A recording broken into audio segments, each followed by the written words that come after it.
Good? I think I'll just finish off the thought where I did not continue on and put that behind us first. The thought being I never really addressed Daniel chapter 6.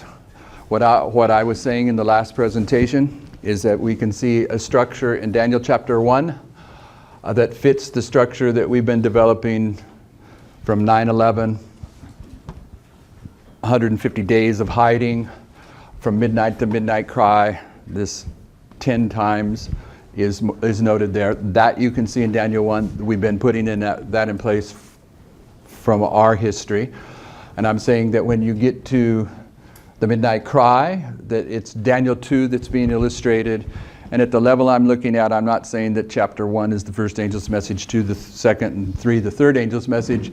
I'm saying that these can also be considered in terms of the gathering in of the priests, the Levites, the Nethinims, and in this history, Daniel chapter 2, I would argue that the four worthies, Daniel, Shadrach, Meshach, and Abednego, are typifying Levites that wake up to the fact that there's already a prophetic crisis going on.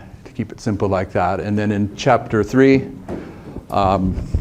Shadrach, Meshach, and Abednego would be Nethinims in that regard. At the Sunday law crisis, they also are getting lifted up with Christ. And then what I was saying is that chapter 4 is the link between 1863, Millerite history, and our history, 1989, in the sense that that dream of chapter 4 of William Miller of the 7 times living like an animal is connecting also with Miller's second dream, the dream of 7 times, which is the dream that we mark where his jewels begin to be covered up in 1863, troubled in 1863. So even the content of Miller's dreams will connect with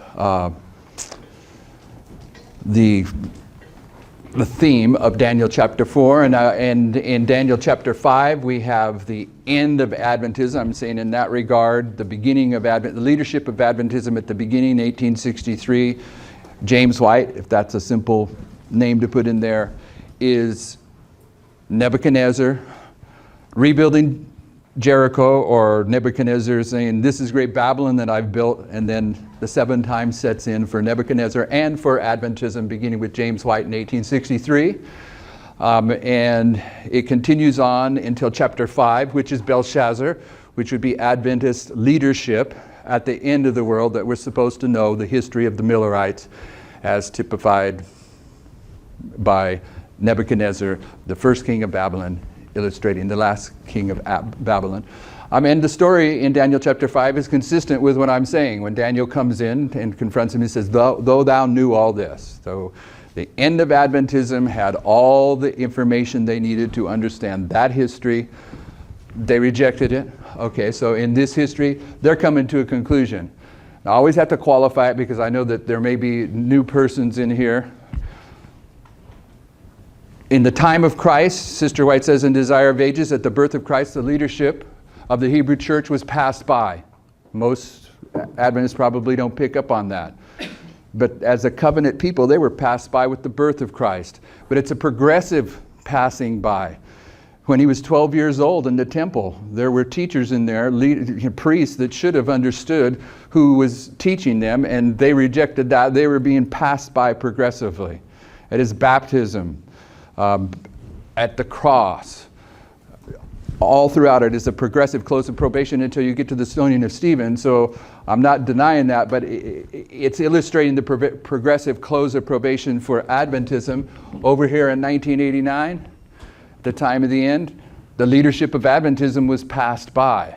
They were given a 10-year warning from 1979 to 89 with the Afghanistan war, where they had the ability, if they looked at the characteristics and the characters involved with the Afghanistan war, that they could have connected it with Daniel 11 verse 40 and recognized the significance of the collapse of the Soviet Union in 1989, but they didn't, and they were passed by in 1989 at the time of the end, the same way the Hebrew church was passed by at the birth of Christ at the time of the end for that history.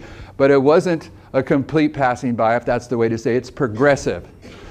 So when you get to the midnight cry, they're pretty much, this is where I'm saying that you can prophetically show that there are two Jerusalems right here. There's old Jerusalem that's getting rejected and New Jerusalem that's getting lifted up as the kingdom of God. It's being set up right here. And this waymark is the waymark of Jerusalem. This is the first day of the 5th month. This is when Ezra arrives at Jerusalem. There's a lot of ways to show this is Jerusalem. So this kingdom is being set up now. The kingdom of the church triumphant, or Ephesus, however we want to say it. But at the same time, the former covenant people, the Hebrew church, it's coming to its conclusion. And right here, it's pretty much dead in the water, because the prophetic evidence is that there's going to be some initial Sunday law in the United States that marks this point in time, and that initial Sunday law is going to find the Seventh-day Adventist Church supportive of that Sunday law. And in that point, they've, you know, if you're going to accept Sunday as a Seventh-day Adventist church, you're in trouble. But over here is the Sunday law, where you will be forced to accept Sunday and persecuted for keeping Sabbath. This is absolutely the end of the line for Adventism, but it's here. Here, the new church is being set up in the time of the latter rain, Sister White says. If you want to check that out, just type latter rain, setting up of kingdom. You'll see where Sister White says this. It's in Spalding McGann, page 1, 2, or 3, somewhere in there. So, in this history, even all the way back here in 1989, into this history here where the 2520 is going to be discovered by this movement as we return to the old path. In this history, we have Daniel chapter 4, 1863, brings us to 1989, when Nebuchadnezzar's 2,520 days of living like a beast on the field is over, and there's Daniel waiting for him. 1989, Daniel is fulfilling his purpose. At the end of the days, he's there waiting. And this chapter 4 is 1989, but chapter 4 is also 2014, because there's two 2520s and there's two 126s. And the 126 that first is fulfilled is 1989. Over there on that board, the second one is 2014. So it's projecting us into this history here, where the third angel arrives and the latter reign for the priests begins. Former reign's been going on from 9/11 to 2014. We have understood in our history that in this period of time there were 10 significant camp meetings or public presentations of messages that can be counted 1 through 10, and they're carried out essentially from 2004 to 2014. Even though Habakkuk's tables we mark as the conclusion of that, and Habakkuk's tables is probably in 2013 or so, the point of putting Habakkuk's table as the 10th presentation in our history is because Habakkuk's tables was purposely a summary of this prophetic message up to that point in history. But in 2004, with the first prophecy school that was ever held in the United States for Americans, that was also purposely a summary of the entire message that had taken place from 1989 to 2004. So in this history that we're pointing to here, 2004, 2014, 10 major messages put into the public arena at camp meetings, so on and so forth. But the first of those is a summarization of the prophetic message, and the last of those is a summarization of the prophetic message. And did you raise your hand to me? No? Okay. By this time, the temple is finished. The laying of the foundation, the temple, it's in place here. But this was a testing process. The number 10, very easy to show, is a symbol of a test. Just like Daniel's was a test, but here in this history, the test was over what you eat. Are you going to eat the hidden manna that came down out of heaven? But with Daniel, the test was over what you're going to eat, okay?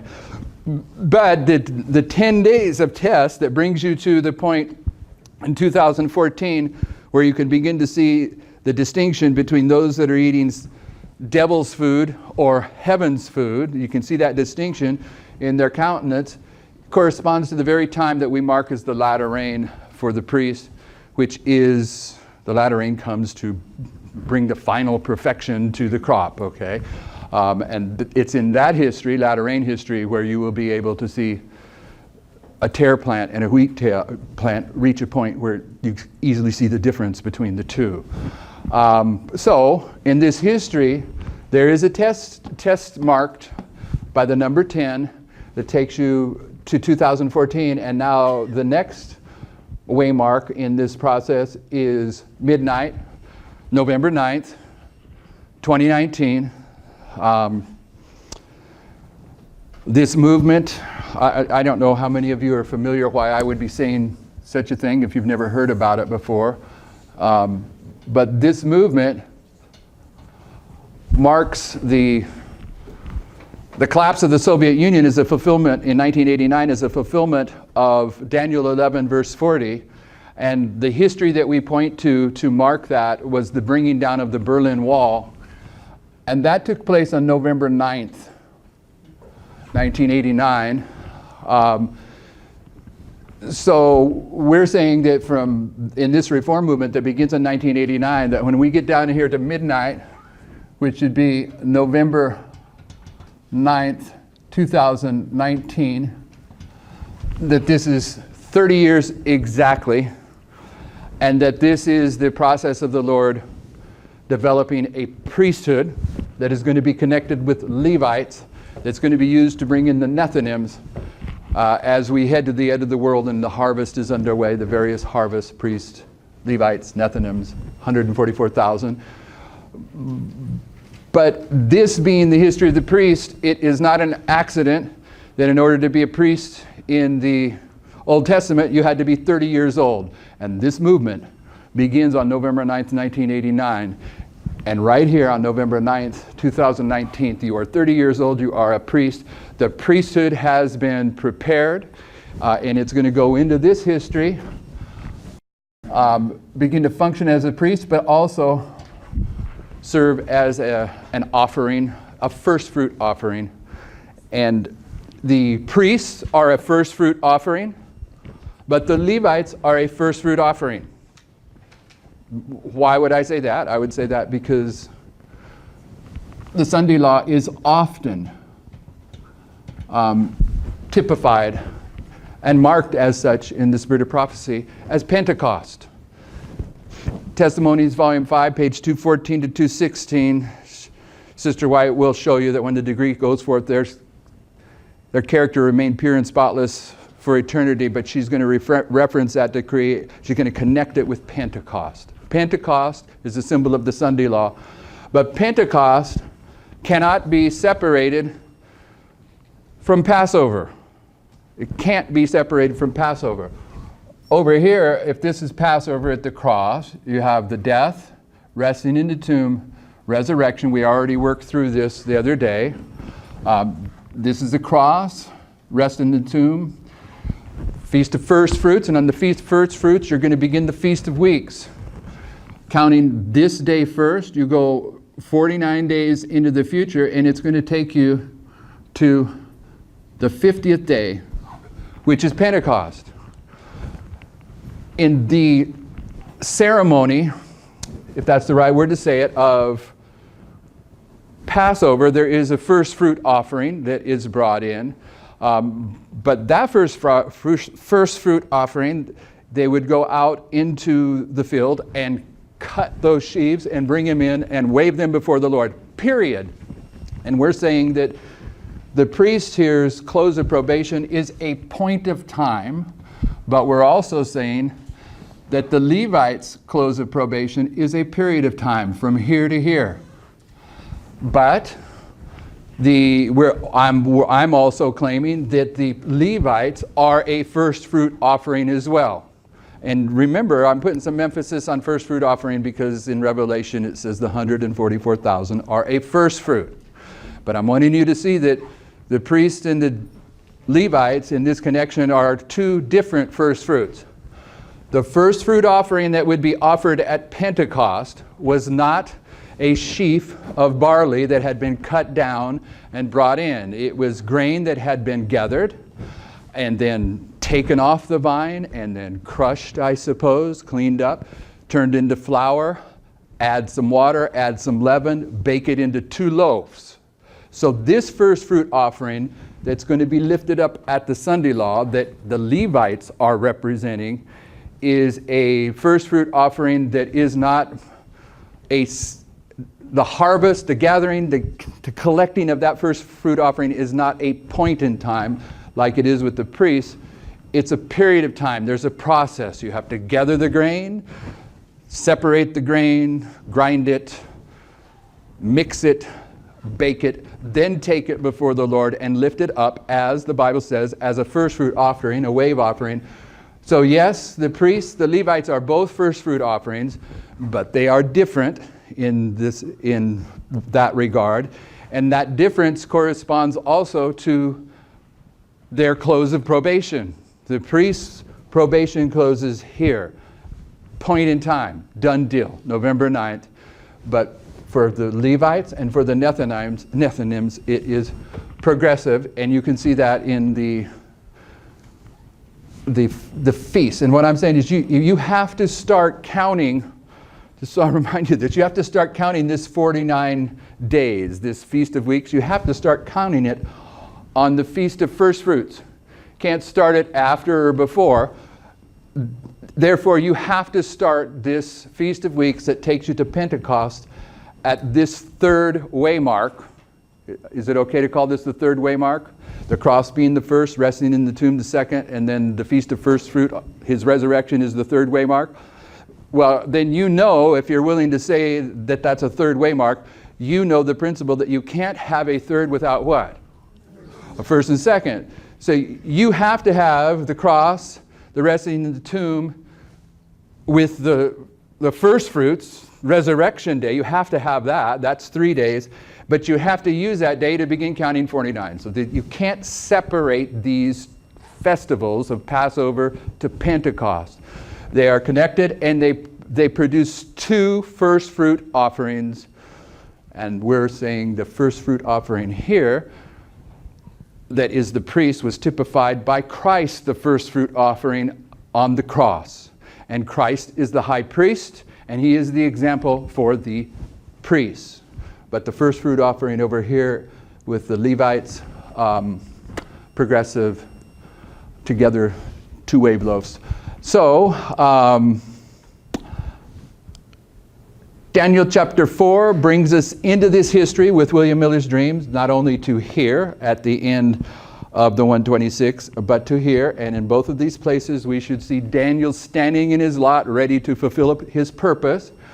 And that brings us into Daniel chapter 1. But Daniel chapter 1 leads us into, that's Daniel chapter 4, Nebuchadnezzar, and it leads us into Daniel chapter 5, which is Belshazzar. And here Belshazzar is coming into this history, I'm saying. This is chapter 5 now, not chapter 4. And in this history, in Daniel chapter 5, you have a kingdom of Bible prophecy that is being removed, and a kingdom of Bible prophecy that's getting established. This is in Daniel chapter 5, this is the end of Babylon, the beginning of Medo-Persia, and we're saying that in this history, this is the end of the 6th kingdom of Bible prophecy, the beginning of the 7th kingdom of Bible prophecy. So you can see even that structure in Daniel chapter 5. There's no doubt other things that I'm not popping into my head here, but suffice it to say, you get the point there. So probably I'm gonna do some questions here now. You know that how to say this? Okay, this is 9/11 to the midnight cry. In the terminology of Ezra, 9/11, first day, Ezra 7:9, first month. Ezra leaves Babylon. He gets to Jerusalem on the first day of the 5th month. What does this produce for us when we see this? 120. And then from here to here, this closed door, is the 10th day of the 7th month, and it produces 70. And as we said the other day, this is part of the structure that helps us begin to see 2 classes of God's people. 12 disciples of Christ, 70 disciples of Christ. Both disciples of Christ, but two different categories, so to speak. We come to understand this is the priest, this is the Levites. But that's not what I want to share with you here. Here, when you get to midnight cry after 120, is there a door that's closed? Is there a door closed in the midnight cry when the virgins are awoken? Okay, yeah, you go buy your own oil, and when they come back, the door's closed, right? There's a closed door here in the parable. But in this history, if we're plugging this parable in here, the closed door comes at the end of the 120. Yes? So, yes? Amen? Okay. So this is a bigger picture than we could do. We could, I hope I don't lose some of the persons that are watching this the first time, but I no doubt will on this.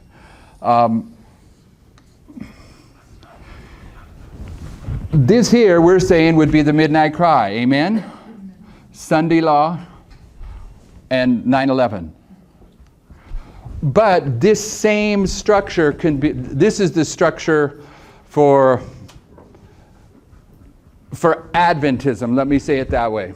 By the time you get to the Sunday law, Adventism in the United States is going to be resolved into one class or another class, okay? This is Adventism going all the way to the Sunday law, but we understand that as priests, right, that we're going to go through this same structure, but it's a fractal, so it's going to be a little bit different. Here's what I'm trying to say. For the priest, 9/11, if you were going to put 120 here for the priest, where would you end up here with this waymark? Would it be the midnight cry, like up here with the big picture? It'd be where? What'd you say? No, we don't do that. Oh, we don't do that. We don't want to explain that, my brother. Okay, so midnight. But in this picture, okay, this is where I might lose some of you. In this big picture of what I'm saying Adventism, just to make this point, midnight's over here. In Millerite history, the midnight cry was August 15th, 1844, but midnight was July 21st, 1844. At the Boston Tabernacle. So if you're not familiar with it, I'm doing the same structure, but I'm shrinking it down. Here, on this picture, this way marks the Sunday law. If this is midnight, what is this? Midnight cry. All right. Is there a Sunday law at the midnight cry? Yep. So this Sunday law is corresponding to this Sunday law, but you can, what I'm wanting you to see is this 120. If you're applying it to the priests, can take you to midnight. If you're applying it in the bigger line, the next step up, it'll take you to the midnight cry. Could it take you, could you do this?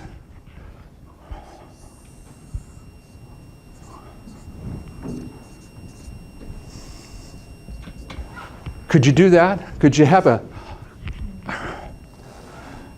a Sunday law and then a 70 going to the next way mark?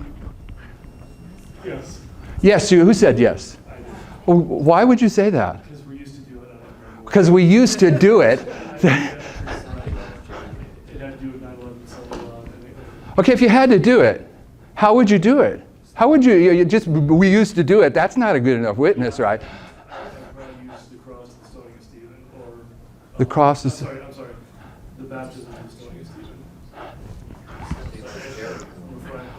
There was the word I was looking for. Jericho. Why would I be looking for the word Jericho? Because we've understood that the bringing down of Jericho is the Sunday law. That passage is in your notes. So if this is the Sunday law, and this is also when Jericho was brought down, who died just before Jericho was brought down, and how old was he when he died? Moses was 120 years old when he died. So you can take Moses and Jericho, and you could even take that 120 all the way out to the sun. Is that causing anyone heartburn? This here, midnight, is this a Sunday law? Yeah, there's a Sunday law typified here, isn't there? In the Battle of Raphia and Ptolemy and Uzziah. Okay, so not typified. It's a harbinger, all right? Okay. But, so you can see Sunday law here, here, here. All right, everyone with me, right? Okay, so what I'm saying is, among other things, is that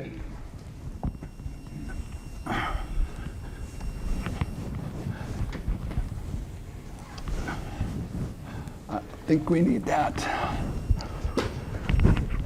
The chapter 4 of Daniel is the connection between 1863 and Millerite Adventism and 1989 and the Adventism that we're living in today.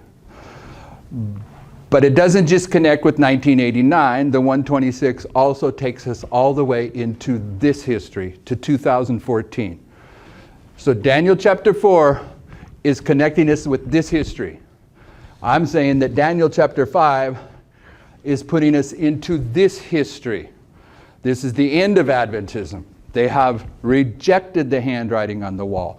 This is the end of the sixth kingdom of Bible prophecy. The seventh kingdom of Bible prophecy is going up. On and on, lots of other things that you could bring here. But I'm saying that Daniel chapter 6, just like Daniel chapter 3, is this history with the Nethinims at this type of application. Okay, so in Daniel chapter 6,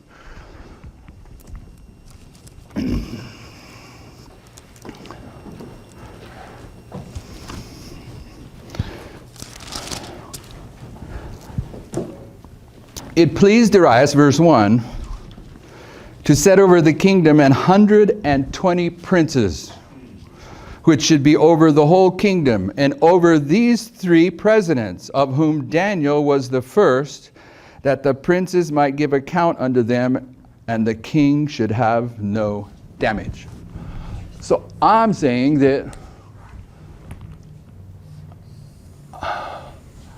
this history here that brings us to the Sunday law is priests, Levites, but when we get to this history, we're going to see 120 marked with a 3 over the top.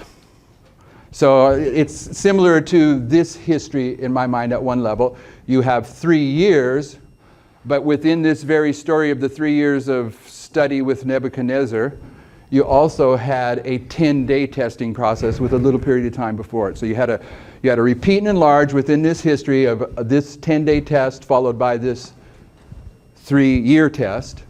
And this 120 that we're looking at in Daniel chapter 6 is a 120 that is also, if this is 120, if this is it also has 3 presidents over it, and I'd say 1, 2, 3, that I'd line them up like that prophetically. And I don't know if some of you in here I know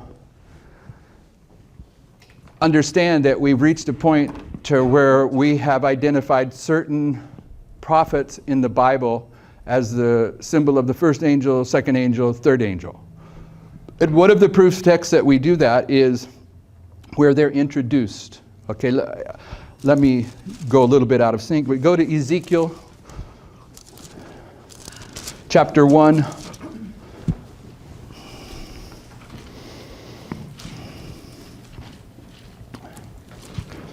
Verse 2.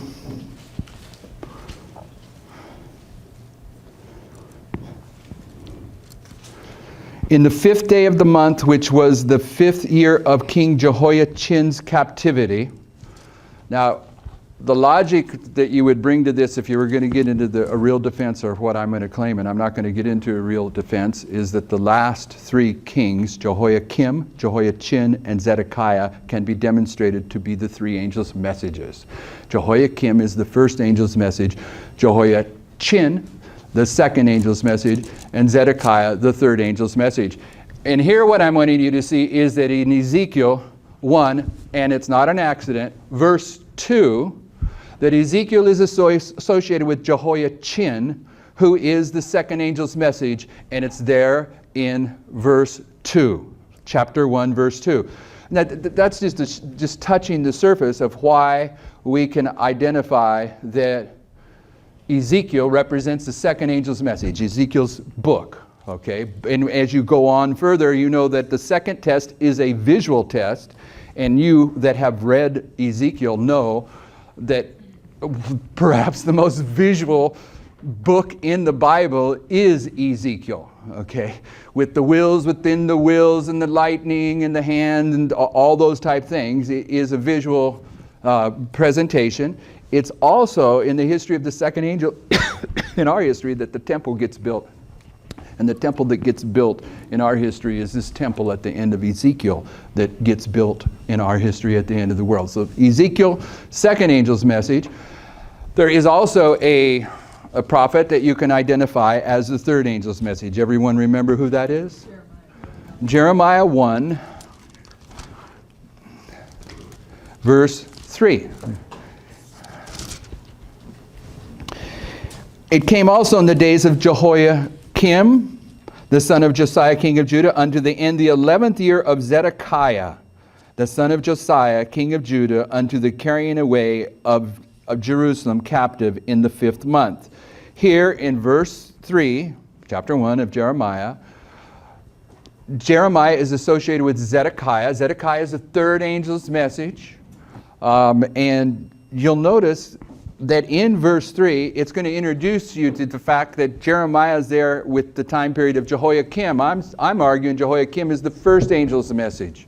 Jehoiakim's the first angel's message, Jehoiachin the second, Zedekiah the third. And in verse 3, the king I'm pointing you to is Zedekiah, third angel's message, in verse 3, making Jeremiah the symbol of the third angel's message. But one of the important points about the third angel's message is you can't have a third without a first and a second. And because you can see Jehoiakim in this verse, you can see that very principle there. From the first to the third, it's all there. Jeremiah is a symbol of the third angel's message. And you can go into to Jeremiah and you can show that his testimony is about our history. I mean, chapter 7, Shiloh, the temple of the Lord are these. You can take that in that passage to Shiloh and show Shiloh is the Sunday law. Anyway, back to Daniel. Here's my argument about Daniel in terms of it being the first angel's message. In Daniel 1:1, Jehoiakim being a symbol of the first angel's message. Daniel 1:1, verse 1, it says, in the 3rd year of the reign of Jehoiakim, king of Judah, came Nebuchadnezzar, king of Babylon, unto Jerusalem, and besieged it. So Daniel, one of the things that we've understood about Daniel is that he's a symbol overall of the first angel's message, Ezekiel the second, Jeremiah the third. And once again, I did it once again. Don't quite remember why I was going there. In any case, it'll come back perhaps. Sorry. Here's chapter 4. This is chapter 1 of Daniel. Repeat and enlarge. This is chapter 4. This is chapter 2. And this is chapter 5. I'm saying that this here onward is chapter 3, the image on the plain of Dura, and chapter 6. And in chapter 6, you have noted 120 and 3, and the 120 can take you right to Jericho, which is the Sunday law. And so let us look at Daniel chapter 6 and make sure that we have touched. Oh, okay, so yes. Persecution coming in Daniel chapter 6, is there not? Daniel's going to be thrown into the lion's den. And what's the Lord going to do for Daniel in terms of the lion's mouths? You're going to shut the lion's mouth. And who's the lion? Okay, Babylon. Who else is Babylon prophetically? King of the North, isn't it? Okay, who's the king of the North in this history that we're dealing with? Oh, you can say the papacy, not going to hurt my feelings. But it's the United States that's carrying out this prophetic fulfillment here at the end of the world. It's the king of the North, right? His military, economic support. Okay, so the United States being the king of the North, at the Sunday law, the United States being the king of the north, the United States being the voice of Babylon, what's it going to do at the Sunday law? It's going to speak. And right here in Daniel chapter 6, Daniel's come to this history, the Sunday law, when the lion is going to speak, but is it going to impact Daniel? It's going to impact him. He's going to get thrown into prison, but it's not going to impact him in a way that's going to cost him salvation, right? Because the Lord is going to shut the lion's mouth. He's going to protect him through this crisis. But when he's thrown into the pit, what is placed up on the pit? Isn't this where we mark the seal? All right, so there's a lot more that can be said. In fact, what I've just did very, very surface over the last presentation, this presentation, very briefly, so I can get away from this, is saying that Daniel chapter 1, 2, and 3 covers this history, and that Daniel chapter 4, 5, and 6 covers the same history, but it's repeat and enlarge. And I'm arguing that you can even do that with the rest of Daniel, the next 6 chapters, but we're not going to go there. And the reason that I was doing that is to come back into our history that we've already been dealing with and have a second witness for some of what we've been saying. Okay, so what have we been saying? Looking at our history now. Now I'm not plugging this into Daniel. I'm just going to use Daniel as a point of reference, as a second witness. We had this 10-step testing process from 2004 to 2014. It was over what you're going to eat. Okay, so this 10 has certain waymarks in here that we're familiar with. This 2014,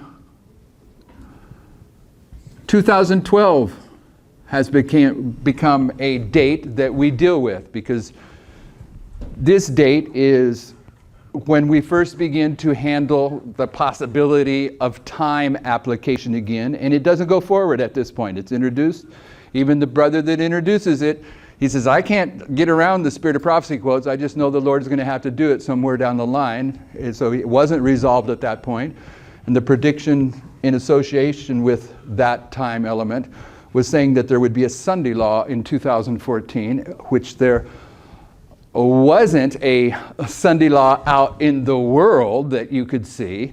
But you're going to be required to understand why 2014 is a harbinger of the Sunday law after the fact, as you look back into this history.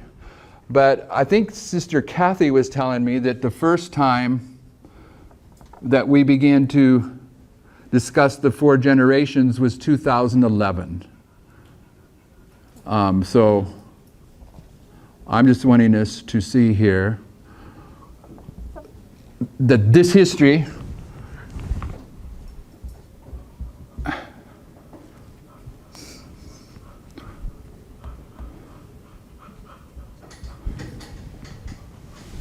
here, this would be 9/11,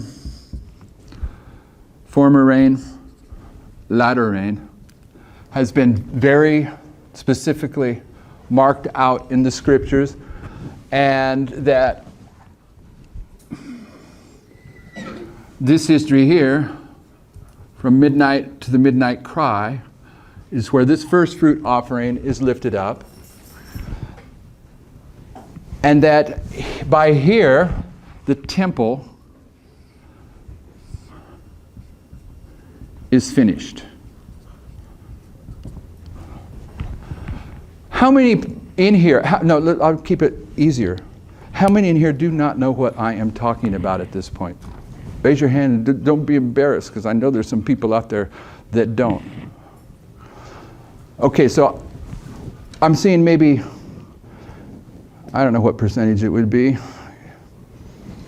5% of it, small percentage of us. Okay, so all I can tell those persons that aren't familiar with this, to give you a little bit of comfort about what I'm saying that you do not understand, is that the majority of the people in this room do understand. Okay, so that tells you that even if it's erroneous, that we have in the past explained our reasons to have these concepts, whether they're erroneous or not. So this isn't just anything that we're pulling out of the air and I'm throwing it up there and you have to accept it because I threw it up there. The majority of the people that are in this room with you understand what I mean by this. So at least take that into consideration as you're wondering, what's he talking about? Okay. I mentioned yesterday what I've been doing about this first fruit offering. And I referred you to Solomon's temple and Moses' tabernacle, that once they were built in this history, then there was going to be a dedication service. And in the dedication service, there's going to be a manifestation of the power of God. But then thereafter, there's going to be a manifestation of the power of God upon the offering that is taken up, that is begun after the priests are prepared to serve. And I'm saying the priests are going to be prepared to serve by here. Therefore, how many days of consecration did a priest have to participate in before he was ready to serve as a priest?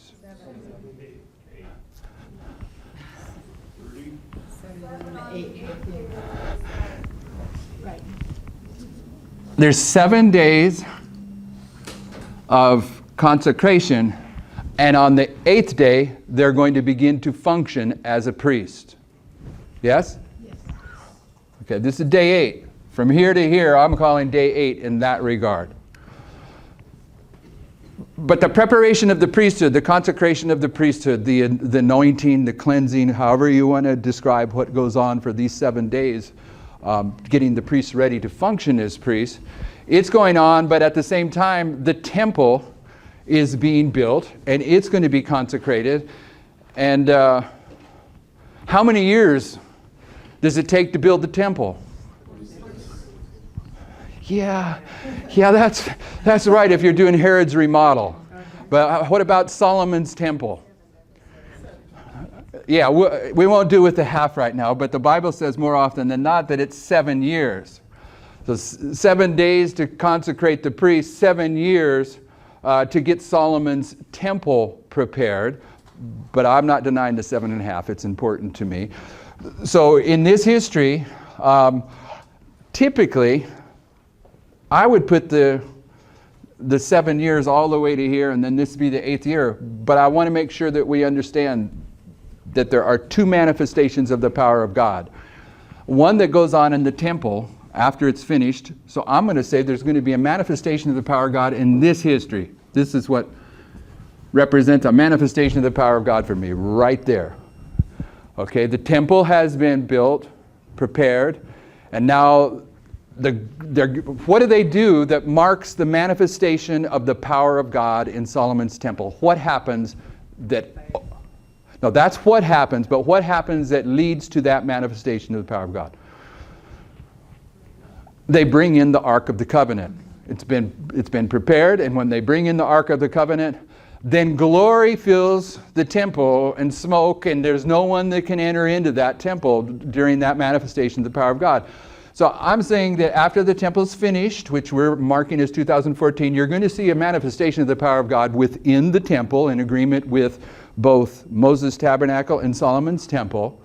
But in both stories, there is a second manifestation of the power of God. And if you read those stories carefully, it's not hard, but if you read them carefully, you'll see that this manifestation of the power of God in the temple is different than the next manifestation of the power of God. And the next manifestation of the power of God is when fire comes down out of heaven upon the offering. Because here, on day 8, the priests are going to begin to serve as priests, and they're going to make an offering right here. The cross represents the offering. And when they do that offering, there will be a manifestation of the power of God that comes down upon that offering.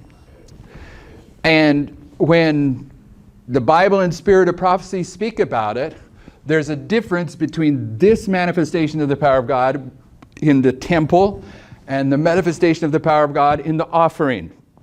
What is the difference?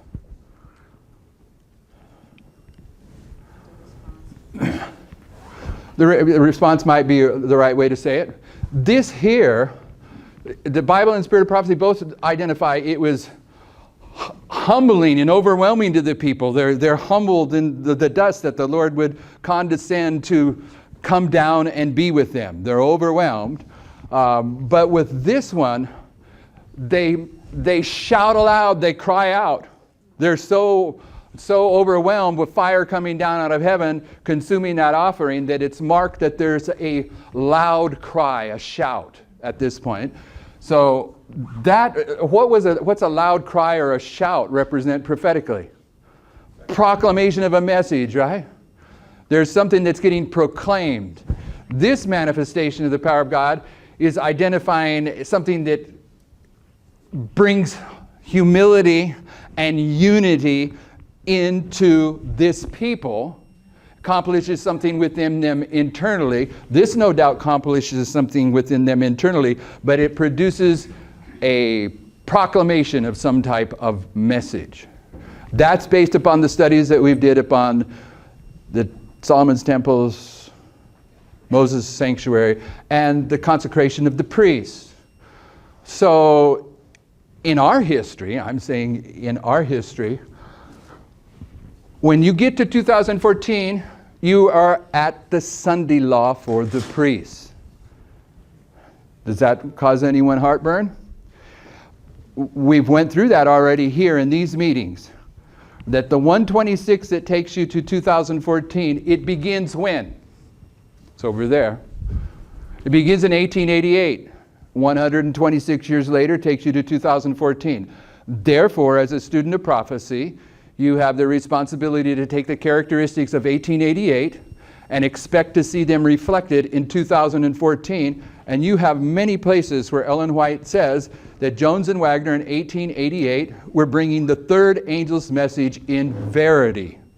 So if the third angel's message came in 1888 in verity, and the latter rain came at that time, according to Sister White, then when you get to the end of that time prophecy of 126 years in 2014, you should see the third angel's message arriving and the latter rain arriving in the history of the priest. So if you get to 2014, and we mark this as the Sunday law for the priest, what do we understand in the agricultural model that would follow the Sunday law? I guess it's the agricultural model. I mean, don't worry about what model it is. What follows the Sunday law? What's the next waymark? It's the loud cry. Okay, in the good, I don't know if the good old days, in the old days, I would have made no distinction about the Sunday law and the loud cry. I would have taught they're the same thing. The loud cry is an escalation of power. It begins with the Sunday law. They're one and the same. But Elder Parminder came to understand that the Sunday law is a distinct waymark from the loud cry, and he's put that in the public record, and that's what we understand. Does anyone not, is there any in here that understand it that way that I just said? No? You got to say it loud. Do you understand it? Do you understand that the Sunday law is a waymark that's followed by the waymark of the loud cry? Okay, the reason I want you to say yes is because we know there's some persons in here that aren't up to speed on this, and as they try to grapple with this, I want them to know that I'm not the only one that understands these things, that's why I'm pushing you on that. So 2014 is the Sunday law, yes? It's the third angel's message. It's Jones and Wagner are on the scene with the third justification by faith in verity, okay? This is the message of the latter rain, but the Sunday law is followed by the loud cry. Is the loud cry a manifestation of the power of God? Yes. Then the loud cry here, before midnight, is a manifestation of the power of God that's taking place where? In the temple. Right? This is the manifestation of the power of God in the temple that precedes this manifestation of the power of God. And this manifestation in the power of God, it produces a unified experience among those people that are working in the temple, the priests. All right, it's about a unification, whereas the other one is about the proclamation of a message. So in this history, has there been any messages that have come that have began or produced this unity? Begin producing this unity? I'd say yes. We can see it happening. Yes, Mesa. Is that like the same as you were saying, maybe because the priests are consecrated, so they're coming together collectively in a united front to be able to proclaim the message to Right. the Levites? Yep, that unification is going on, but whether it's coming together to do a work of organization in a unified fashion or some other concept of unification, how does unification take place? The truth. What's going to produce this unity, which is also this manifestation of the power of God, is a message of truth that comes in and produces this effect. But it's before midnight. That's what I'm wanting you to see. It's before midnight. And we're in that. I'll give you one other line where that you all know, but just to perhaps make my point. This unity that comes in here can be illustrated in a variety of ways, but one way that we could put this in here, we could illustrate it. If this is midnight and this is 2014, we're now in a transition between the first messenger and the second messenger. Was there two messengers in the time of Christ? Who were they? John the Baptist and Christ. Okay, but who did Christ say John the Baptist was? Elijah. And is Elijah a singular messenger, or is he a messenger that is followed by another messenger? He's followed by Elisha. So we got these, more than that, witnesses of two messengers. But who does Jesus says that John the Baptist was? Elijah. And what's the last promise in the Old Testament? Before the great and dreadful day of the Lord is going to send Elijah. Okay? So if he's sending Elijah, who else would he send? If he's sending John the Baptist, who else has to come? Elisha's got to come. Christ has got to come. There's got to be two messengers. There always has to be two messengers. And I don't know if there always has to be two messengers, but in this reform line there are two messengers. Okay. So in this history, we also have a transition going on between first messenger and second messenger. And where would you see these two messengers prophetically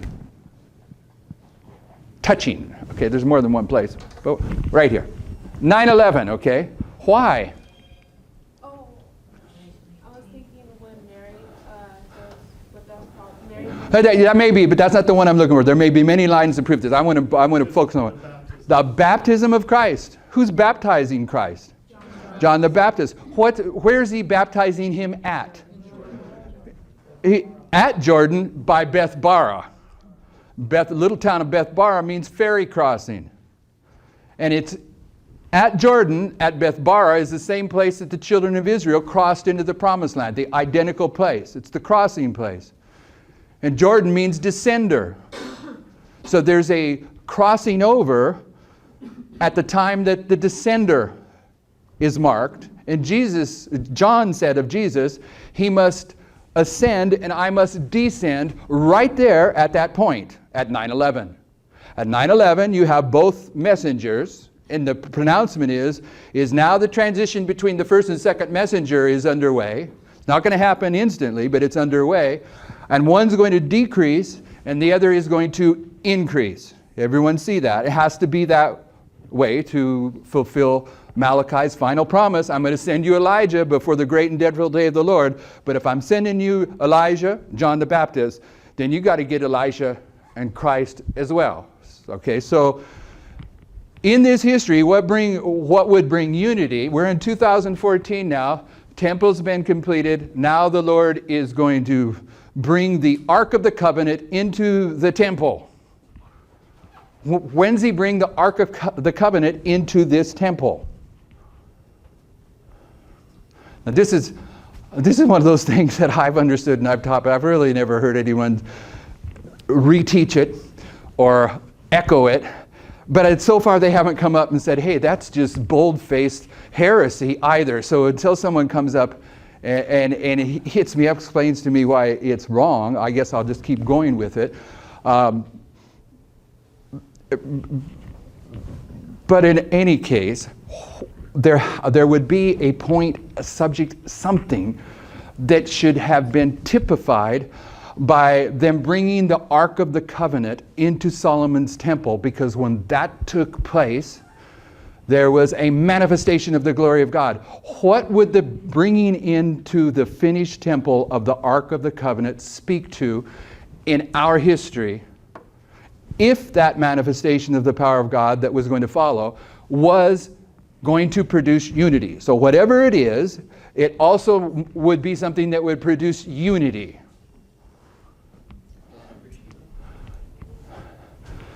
But baby, I don't know what that means at all. That's the nature of man. Why would that be? The incarnation.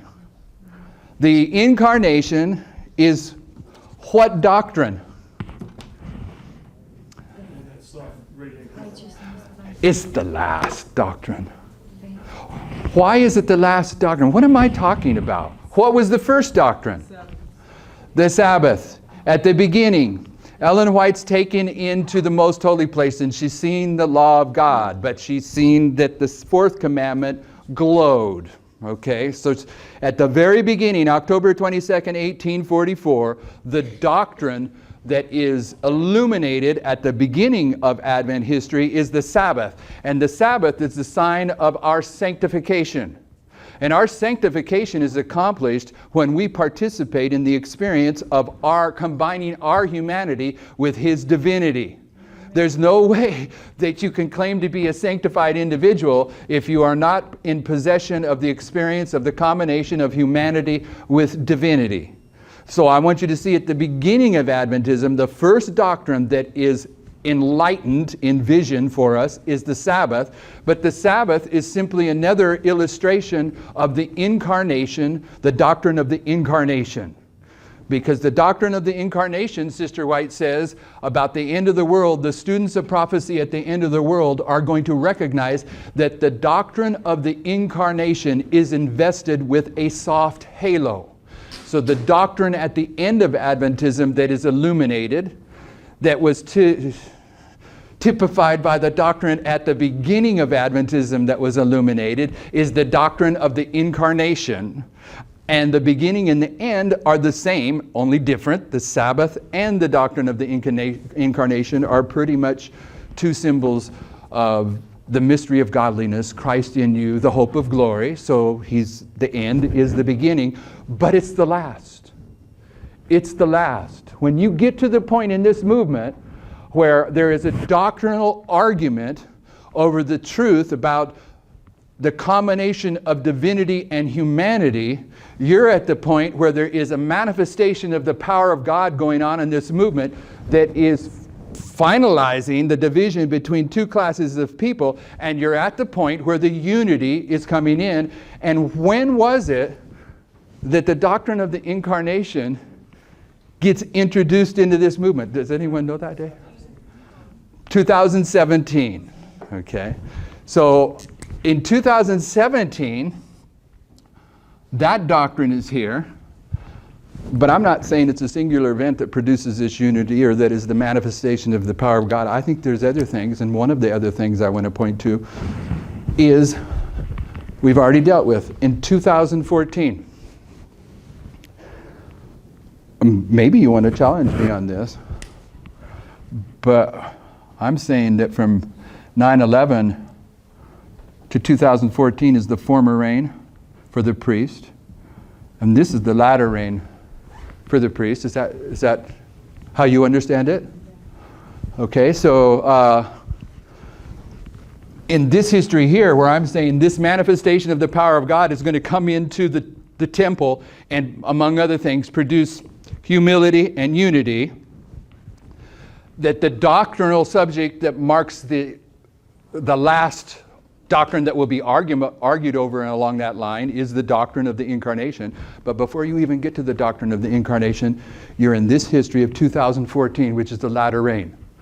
And when you get to the latter rain, you get to the point in time where the wheat and tares, they're coming to maturity.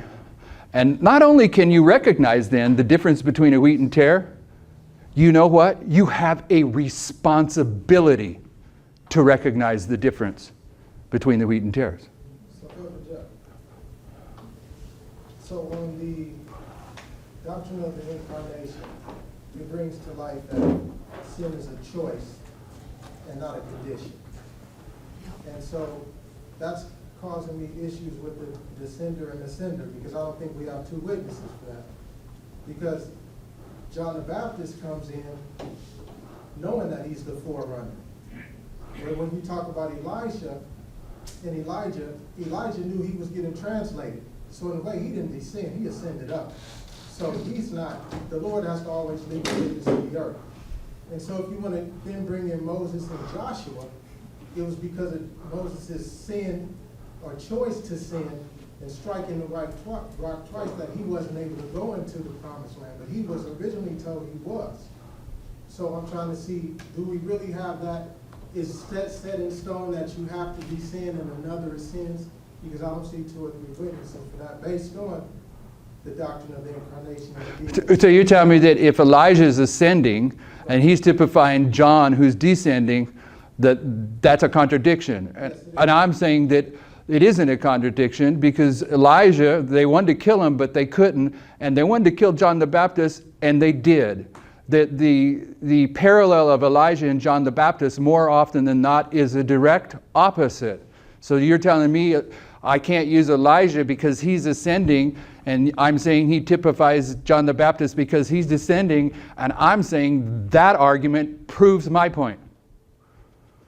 Okay, but John the Baptist knew he was the forerunner. He knew he only had a time limit on his ministry.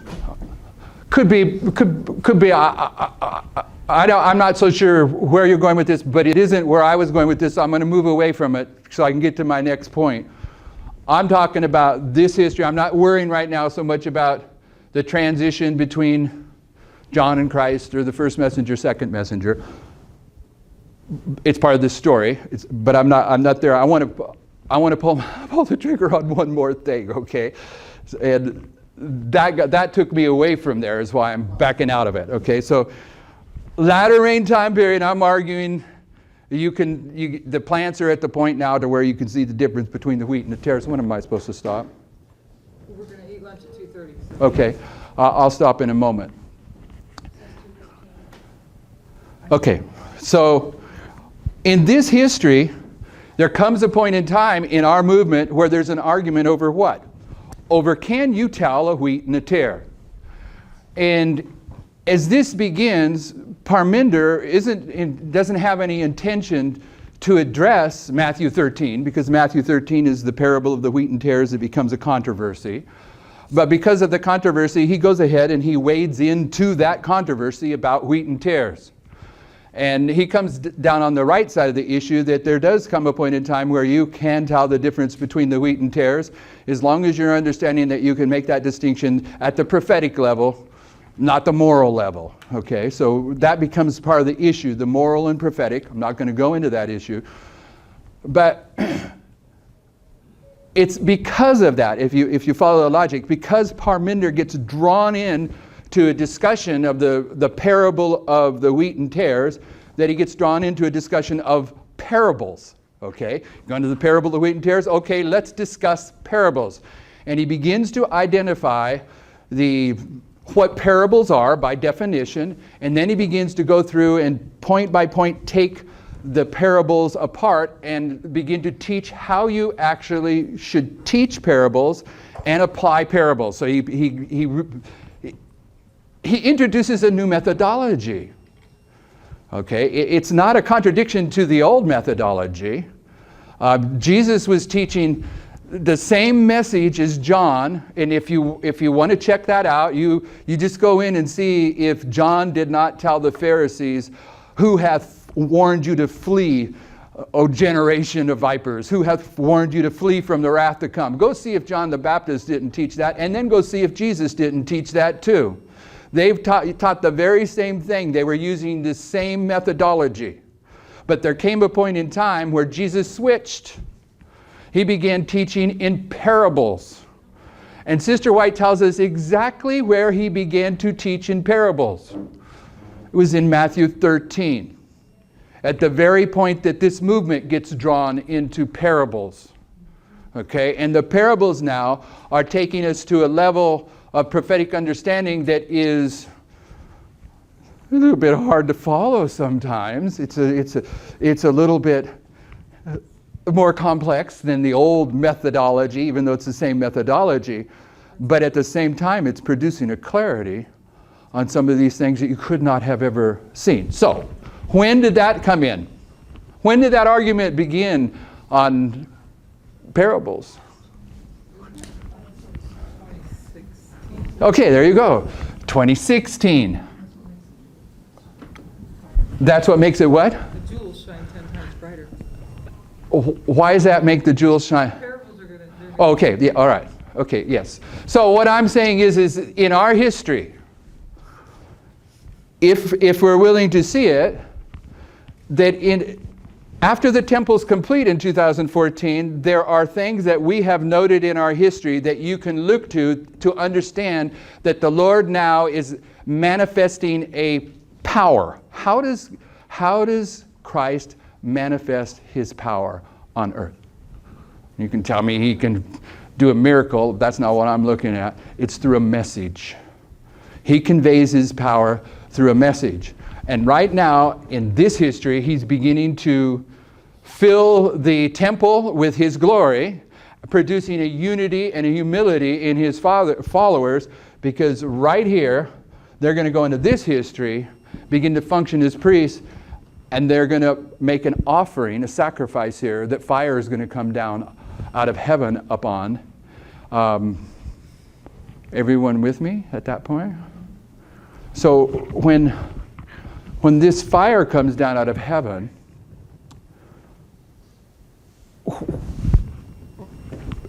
let me put it this way. It's too bad about fractals. Fractals make it so difficult sometimes. Normally, this waymark here, what I'm going to say about this waymark, typically, I would put it over here at the Sunday Law. I'd put it over here, teach it. I don't have a problem teaching it at the Midnight Cry, but I just don't want to lose anyone by doing that. In this history here, what's going on here, with the fire coming down out of heaven on this sacrifice, in this history, right here at the beginning, there are a group of priests. But at the beginning, at midnight, what happens to the priests? They're divided into two classes, right? The foolish priests, they're on this side now. The wise priests are still over here. So you have two classes of priests in here. And how are you going to know which one's a true priest? Pardon me? Yeah, that would probably be the right answer. That's not what am I looking for? Anyone know? You know them because the one group is going to offer a sacrifice here, and fire is going to come down on their sacrifice. And everyone's going to see it. And it's a message too, because they're going to cry out. So, what did you say? Oh, no. Elijah. This is also the story of Elijah. That's where I was trying to get us to. Here, in this history, you have the story of Elijah. And what is the story of Elijah? Among other things, it's a story about a testing process that's going to demonstrate two classes of worshipers. But in the story of Elijah, what would we label those worshipers? prophets. Wasn't Elijah the true prophet? Was he in conflict with the prophets of Baal? But was Elijah also a priest? Was he? I think he had to be. With compare and contrast, the prophets of Baal weren't there alone, were they? Who else was there with the prophets of Baal? The priests of the grove. The prophets of Baal and the priests of the grove. The prophets and priests that are on the wrong side of the issue are going to be contrasted with the group that are on the right side, and that group is going to be prophets and priests on the right side of the issue. Okay? So in this history, in this story of Elijah, who goes first? We don't even know. The false prophets go first. And then who comes on the scene? The true prophets. And what happens to their offering? What happens to Elijah's offering? In Revelation 8 verse 1, because of the prayers, what does the angel do? He goes take coal off the fire and he casts them down upon the earth, right here. This is a manifestation of the power of God that is in 81. It's in this history of midnight. And this is the part that gives me pause. To me, this seems like a pretty profound event that's going to go on in this history. If you're seeing the separation of two classes of priests and prophets, and you're seeing that the offering that the wise priest makes is being confirmed in such a profound way that it's illustrated in the scriptures with fire coming down out of heaven. But now I have paused because it seems like maybe these histories aren't quite as publicly demonstrated as I had thought heretofore. But in any case, I'll close here. I want you to understand before we go further this afternoon that this history we can plug in Elijah as well on Carmel. Okay? And we can plug in Daniel 1, 2, and 3. We can plug in our history that we understand from 9/11 to midnight, this reform movement of 30 years from November 9th to November 9th. And anyway, we'll take this up this afternoon. You want me to pray for the physical food too?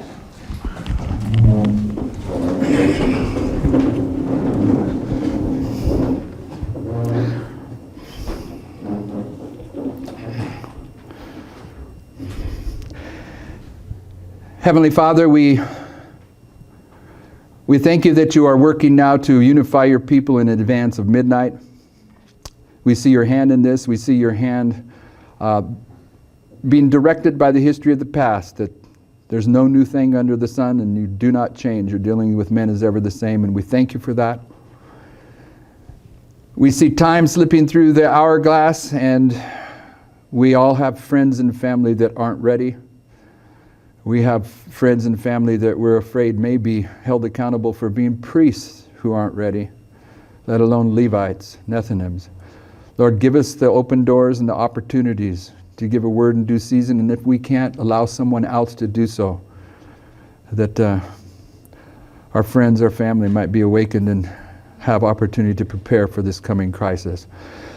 As we take a break now and have some physical food, we ask that you'd bless that physical food for our nourishment, for our strength, and please bless our fellowship, our conversation, that we would remember the sacred hours that we're within. In Jesus' name, amen.